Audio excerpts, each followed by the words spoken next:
गर्म पानियों तक रसाई रूस की बड़ी पुरानी ख्वाहिश है और इसी चक्कर में सोवियत यूनियन अपने टुकड़े करवा बैठा।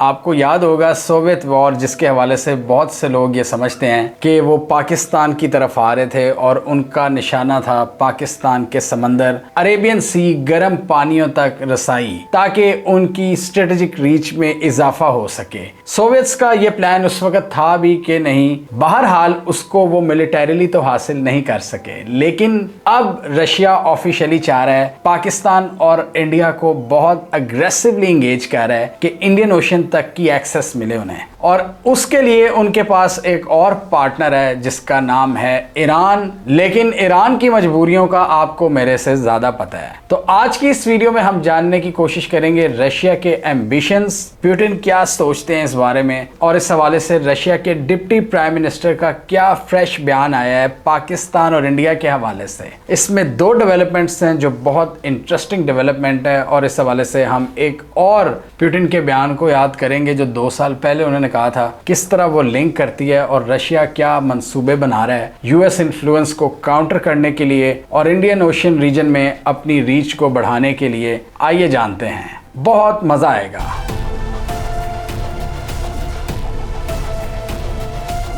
रशिया के डिप्टी प्राइम मिनिस्टर के मुताबिक हमें इंडियन ओशन रीजन तक एक रेलवे लिंक को कनेक्ट करने के मंसूबे पर गौर करना चाहिए। यानी उन्होंने कहा है कि अभी ये मंसूबा है, इस पर हमें एनालाइज करना चाहिए, पर्टिकुलरली उन रिस्क्स को देखते हुए जो कि मैरीटाइम रूट से एसोसिएटेड हैं, और उन्होंने वहां पर मेंशन किए 2 मैरीटाइम चोक पॉइंट्स, एक स्ट्रेट ऑफ हॉर्मुज और एक बॉस्फोरस स्ट्रेट। बॉस्फोरस स्ट्रेट जो कि अक्सर तुर्की इनके लिए ब्लॉक कर देता है। हिस्टोरिकली तुर्की और रूस की एक लड़ाई है बॉस्फोरस स्ट्रेट पर, और तुर्की चूंकि नाटो का मेंबर है, और अगर नाटो ये फैसला करता है कि वो यूरोप की गुजरगाह रशिया को इस्तेमाल नहीं करने देनी, और अगर इवन तुर्की इजाजत दे भी देता है, तो आगे इनके जो नेवल एसेट्स हैं वो रशियन एसेट्स पर हमला कर सकते हैं। तो ये बहरहाल एक खतरा रहता है रशिया को। ये बिल्कुल उसी तरह का खतरा है जो कि चाइना को मौजूद रहता है इंडियन ओशन रीजन में। जो चोक पॉइंट्स हैं, मलाका स्ट्रेट से जब उनकी ट्रेड साउथ चाइना सी में एंटर होती है, और वहां इस पूरे इलाके में अमेरिका ने अपनी दोस्तियां बनाई हुई हैं चाइना को तंग करने के लिए, और इसलिए चाइना फिर क्या करता है, ओल्ड सिल्क रूट्स को रिवाइव करता है। सी पैक, BRI, फिर आपको उसी की एग्जांपल नजर आते हैं मिडिल कॉरिडोर्स, जिसमें ईरान,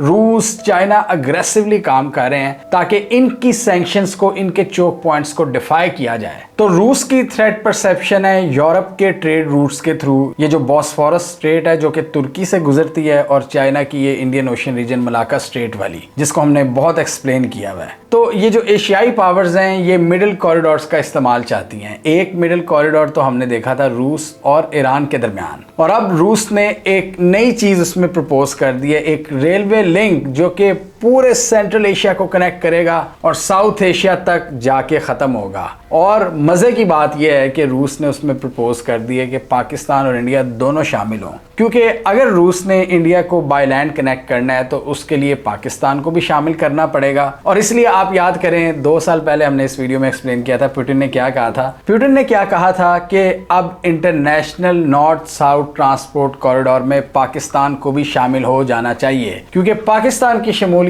रशिया के बहुत से स्ट्रेटेजिक ऑब्जेक्टिव्स को पूरा करती है। उससे रूस का ये पूरा लिंक कंप्लीट होता है। पहले international north south transport corridor में कौन शामिल है? भारत, ईरान, अजरबैजान, रूस, और यही वो रास्ता है जिसके जरिए रशिया और ईरान इन सैंक्शंस को डिफाई करते हैं कैस्पियन सी के ऊपर। कैस्पियन सी इनके मुताबिक वो इलाका है जो कि अमेरिका की पहुंच से दूर है, लेकिन पिछले दिनों ज़ेलेंस्की ने यहां पर भी हमला करके पैगाम दे दिया है कि वेस्टर्न अलायंस की इस इलाके पर भी गहरी नजर मौजूद है। अब international north south transport corridor की बात करें तो ये ऑलरेडी 7200 किलोमीटर का रूट है जो कि इस्टेब्लिश्ड है, जिसको इस्तेमाल किया जा रहा है, बेशक पार्शली ही सही लेकिन किया जा रहा है। फिलहाल भारत इसको इस्तेमाल नहीं कर पा रहा स्ट्रेट ऑफ हॉर्मुज की बंदिश की वजह से, जिसमें रेलवे, रोड और सी ट्रांसपोर्ट कनेक्शंस हैं, और उनको ये किस तरह जोड़ रहे हैं हमने इस वीडियो में एक्सप्लेन किया था। तो रशिया के डिप्टी प्राइम मिनिस्टर के मुताबिक any option offering access to India is acceptable.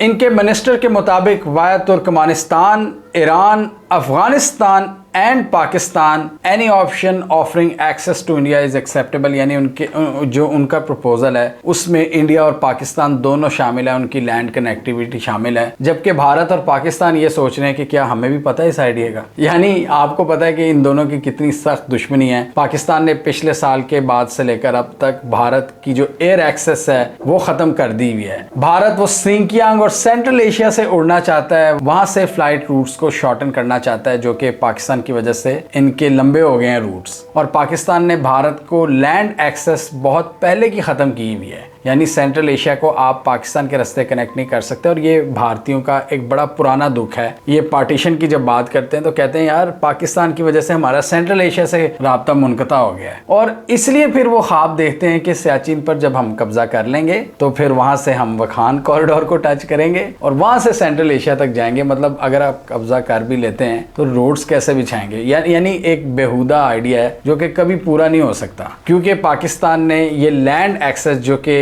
Historically एक रूट था, establish route, GT road, Lahore से जो पेशावर को मिलाता है, वो बंद किया हुआ भारत के लिए। इस पूरी सिचुएशन में जब इतनी टेंशंस हाई हैं पाकिस्तान और भारत के दरमियान, ना सिर्फ पाकिस्तान और भारत के दरमियान बल्कि पाकिस्तान और अफगानिस्तान के दरमियान भी, उनके मुल्ला अब्दुल गनी ब्रदर कह चुके हैं कि पाकिस्तान के साथ हम ट्रेड नहीं करेंगे, पाकिस्तान के रूट्स का इस्तेमाल नहीं करेंगे पोर्ट्स की एक्सेस के लिए। तो पाकिस्तान ना इंडिया को कनेक्ट कर सकता ना अफगानिस्तान को। तो रूस ने ये बात क्यों की है? बेसिकली रूस इस आइडिया को फ्लोट करना चाहता है। रूस फ्यूचर के हवाले से एक स्ट्रेटजी तरतीब करने की कोशिश कर रहा है, वही चाइना के साथ मिलकर रीजनल कनेक्टिविटी को बढ़ाने की कोशिश कर रहा है ताकि फ्यूचर में अमेरिकन इंटरवेंशन का रास्ता ब्लॉक किया जाए। रशिया और चाइना की यही कोशिश है कि इस वक्त अफगानिस्तान में अपनी प्रेजेंस बढ़ाई जाए ताकि अमेरिका को किसी नए मिस एडवेंचर का मौका ना दिया जाए। अफगानिस्तान बहुत इंपॉर्टेंट है और इसलिए तालिबान को इन दोनों मुल्कों ने किसी हद तक रिकग्निशन दे दी हुई है। पूरी दुनिया में सिर्फ ये दो मुल्क हैं, चाइना और रूस, जो तालिबान के साथ बातचीत कर रहे हैं। रूस ने तो इनको रिकग्नाइज भी कर लिया है और इन दोनों ममालिक को पता है कि हमारे जो रीजनल कनेक्टिविटी के ड्रीम्स हैं उसमें अफगानिस्तान कितना इंपॉर्टेंट है, उसको हम एलियनेट नहीं कर सकते। चाहे तालिबान हो, चाहे अशरफ गनी हो, कोई भी हो, हमने उससे बातचीत करनी है। तो ये रूस की बड़ी पुरानी ख्वाहिश रही है कि इंडियन ओशन तक एक्सेस हासिल की जाए। अभी पिछले दिनों रूस और भारत के दरमियान हमने इस वीडियो में एक एग्रीमेंट भी देखा जिसमें इन्होंने क्या डिसाइड किया है कि एक दूसरे को अपनी पोर्ट्स की एक्सेस प्रोवाइड करेंगे। भारत इसके जरिए आर्कटिक सी में अपनी पोजीशन को मजबूत करना चाहता है। रूस इंडियन ओशन में अपनी प्रेजेंस बढ़ाना चाहता है भारत के जरिए। तो अब उन्होंने क्लियरली कह दिया कि हम इसके लिए रेलवे कॉरिडोर को बिछाने के लिए भी तैयार हैं और इसमें इन्होंने ना सिर्फ भारत से बातचीत की है, पाकिस्तान से भी बातचीत कर रहे हैं। रशिया के जो पाकिस्तान में सफीर हैं उन्होंने भी एक बहुत बड़ी स्टेटमेंट दी है।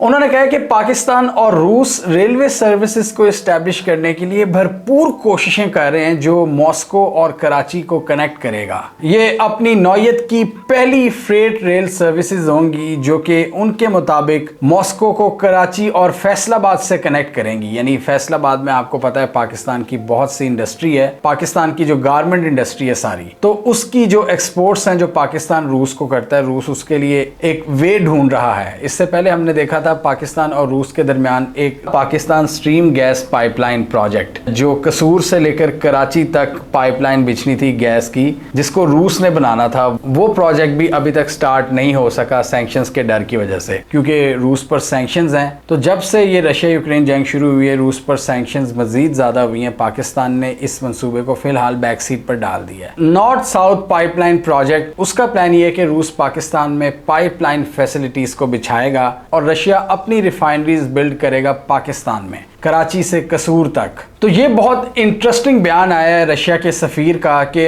अब हम पाकिस्तान और रूस को डायरेक्टली कनेक्ट करने की कोशिश कर रहे हैं इस रेलवे लिंक के जरिए, जो कि मॉस्को फैसलाबाद और मॉस्को कराची रूट्स को इस्टेब्लिश करेगा। और इसमें उनके ख्याल में बेलारूस भी ज्वाइन कर सकता है और इसके जरिए रूस का जो ग्रैंड विजन है उसको समझने की जरूरत है। वो बेसिकली पाकिस्तान की शमूलियत चाहते हैं international north south transport corridor में। और वो कहते हैं कि ठीक है अगर वो इंडिया तक एक्सटेंड ना भी हो, लेकिन पाकिस्तान को अब वो बहुत अहमियत की निगाह से देख रहे हैं और स्पेशली पाकिस्तान की जो डीप सी पोर्ट है गवादर, उन पर उनकी नजर है कि इसके जरिए हम एक परमानेंट कनेक्शन इस्टेब्लिश कर लें, ताकि फ्यूचर में जो ट्रेडिशनल मैरीटाइम ट्रेड कॉरिडोर्स हैं जिन पर अमेरिका और बरतानिया की उजारादारी है वो हमें चैलेंज ना कर सके हमारी कश्तियों को, लिहाजा हम एक लैंड का कनेक्शन बनाएं। और इसलिए ये हम पिछले कई सालों से कह रहे हैं कि तालिबान को ये क्यों सपोर्ट करते हैं रूस और चाइना। बेसिकली इनको चाहिए रीजनल कनेक्टिविटी, और ना सिर्फ अफगानिस्तान ये चाहते हैं कि सारे मुल्क एक हो जाएं, और international north south transport corridor में रूस पाकिस्तान की शमूलियत चाहता है। और रूस ने पहले भी पाकिस्तान को कहा है, और अभी ये जो बयान आया है ये भी उसी सिलसिले की कड़ी है। रूस के मुताबिक हम इस एग्रीमेंट को फाइनलाइज करने के बहुत करीब पहुंच चुके हैं, और इस हवाले से जो रिलेटेड सर्विसेज और कंपनीज हैं उनको आइडेंटिफाई किया जा रहा है, जो कि ना सिर्फ इस रूट को इस्टेब्लिश करने में हमारी मदद करेंगी बल्कि अपनी गुड्स को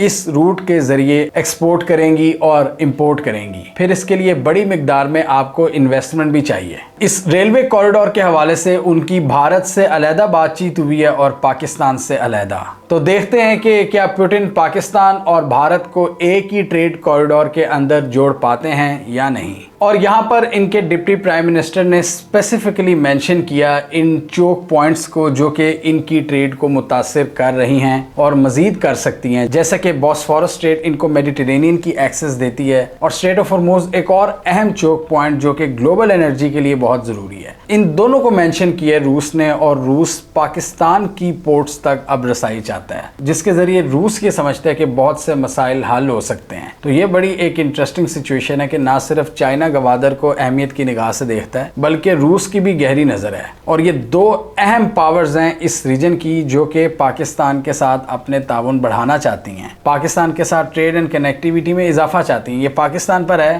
कि अपनी सिक्योरिटी सिचुएशन को किस तरह बेहतर करता है और इन पोर्ट्स को फुली मटीरियलाइज करे, और इन मिडिल कॉरिडोर्स का इस्तेमाल करके ये इन खतरात से निपटना चाहते हैं। आप ये जहन में रखें कि ये जो तीनों ममालिक है जिन पर किसी हद तक सैंक्शंस लगी हुई हैं, थोड़ी या ज़्यादा, चाइना, रूस और ईरान, ये बड़ी हद तक सेल्फ रिलायंट हो चुके हैं इन्हीं इकदामात की वजह से। ये पहले भाम चुके थे कि हम पर मजीद सैंक्शंस आयद होंगी, मजीद कॉन्फ्लिक्ट्स में इजाफा होगा, लिहाजा इन्होंने सैंक्शंस की परवाह किए बगैर अपने जो कनेक्शंस थे उनको इस्टेब्लिश किया, लैंड कॉरिडोर्स को मजबूत किया। BRI भी उसकी एग्जांपल है, international north south transport corridor भी उसकी एग्जांपल है, ये जो मिडिल कॉरिडोर्स हैं ये भी उसकी एग्जांपल है। ओल्ड ट्रेड रूट को किस तरह मटीरियलाइज करना है, ओल्ड सिल्क रूट्स की बहाली, ये इन तीनों की ज़रूरत थी जिस पर ये काम कर रहे हैं। हमने इस वीडियो में एक्सप्लेन किया था एक दफ़ा कि ईरान किस तरह अपनी कनेक्टिविटी बढ़ा रहा है सेंट्रल एशिया, चाइना और रूस तक। चाइना का BRI है जो कि पूरी दुनिया को कनेक्ट करने की कोशिश कर रहा है, और रूस का इस वक्त टारगेट ये है कि ये जो एशियाई मार्केट्स हैं उनको कनेक्ट किया जाए, ये सेंट्रल एशिया और मिडिल कॉरिडोर्स के ज़रिए, जिसमें वो चाहते हैं कि ईरान, पाकिस्तान और इंडिया जिनके पास इंडियन ओशन में पोर्ट्स हैं वहाँ हमारी एक्सेस बढ़े, ज़्यादा से ज़्यादा हमारे पास ऑप्शंस हो, और वो डाइवर्सिफाई कर रहे हैं, भारत के साथ मुआहदे कर रहे हैं, पाकिस्तान को भी वो इस तरफ ला रहे हैं, और ईरान के साथ ऑलरेडी उनके एक डील्स चल रही हैं। तो वो अपने फ्यूचर को बेसिकली सिक्योर करना चाहते हैं कि अगर ईरान में कोई मसला चल रहा है तो पाकिस्तान की ऑप्शन अवेलेबल हो या फिर भारत की अवेलेबल हो। लेकिन डेफिनेटली ये काम भी इतना आसान नहीं है, इसमें भी बहुत से चैलेंजेस हैं। अगर वहाँ बॉस्फोरस स्ट्रेट में नेटो वगैरह से लड़ाई का खतरा है तो यहाँ भी बहुत सी इंसर्जेंसीज हैं, अफगानिस्तान में मसाइल हैं, पाकिस्तान के बलोचिस्तान रीजन में मसाइल हैं, पाकिस्तान और अफगानिस्तान के अपने इख्तलाफात हैं, पाकिस्तान और भारत के इख्तलाफात हैं। तो इन कॉन्फ्लिक्ट्स का भी खात्मा ज़रूरी है ताकि ये रीजनल कनेक्टिविटी के ड्रीम्स पूरे हो सकें और इनकी इंटरवेंशंस का रास्ता बंद होगा। और इसलिए हम कहते हैं कि इस रीजन में ये जो कॉन्फ्लिक्ट्स हैं, जो लड़ाइयाँ हैं, जो प्रॉक्सी ग्रुप्स हैं, ये फॉरेन होस्टाइल इंटेलिजेंस एजेंसीज के हक में जाते हैं और उनकी ग्रैंड स्ट्रेटजी पर ये एग्जैक्टली फिट बैठते हैं। ये BLA वगैरह ये क्या है, ये इन्हीं कनेक्शंस को तोड़ते हैं। CPEC को तोड़ने की बाद पाकिस्तान की कनेक्टिविटी ख़त्म हो, और इसको अल्टीमेटली फिर हल भी स्टेट नहीं करना होता है। International north south transport corridor में इनका प्लान तो यही था कि भारत ईरान के रास्ते कनेक्ट करेगा, और भारत और ईरान सिर्फ मैरीटाइम रूट के ज़रिए ही कनेक्ट कर सकते हैं। अभी वो कनेक्ट नहीं कर सकते, इसलिए वो पाकिस्तान की शमूलियत चाहते हैं। तो पाकिस्तान को चाहिए कि ये जो हमारा लेवरेज है इसको पूरे पोटेंशियल में यूटिलाइज करें, और यहाँ हम भारत को भी काउंटर कर सकते हैं क्योंकि लैंड कनेक्टिविटी में पाकिस्तान पहले आता है। रशिया की कनेक्टिविटी की बात हो तो यहाँ पाकिस्तान भारत का पत्ता भी साफ कर सकता है, क्योंकि हमें तो नहीं पता दोस्ती कब होनी है, कब कनेक्शन बनेगा। तो जब तक कनेक्शन नहीं बनता तो पाकिस्तान इनको अपनी पोर्ट ऑफर करे, जो कि एक मास्टर स्ट्रोक हो सकता है पाकिस्तान का, और इसकी कंफर्मेशन मेंशन कर दिया फिलहाल रशिया के एम्बेसडर ने कि हम काम कर रहे हैं पाकिस्तान के साथ, लेकिन अगेन उसके लिए चैलेंज होगा कि Pakistan in central Asian states को कैसे कनेक्ट करता है। अभी पिछले दिनों हमने देखा था कि ईरान के रास्ते हमने एक रूट निकाला है क्योंकि अफगानिस्तान वाला फिलहाल बंद है, लेकिन ज़रूरी ये है कि पाकिस्तान और अफगानिस्तान के दरमियान भी मसाइल हल हों।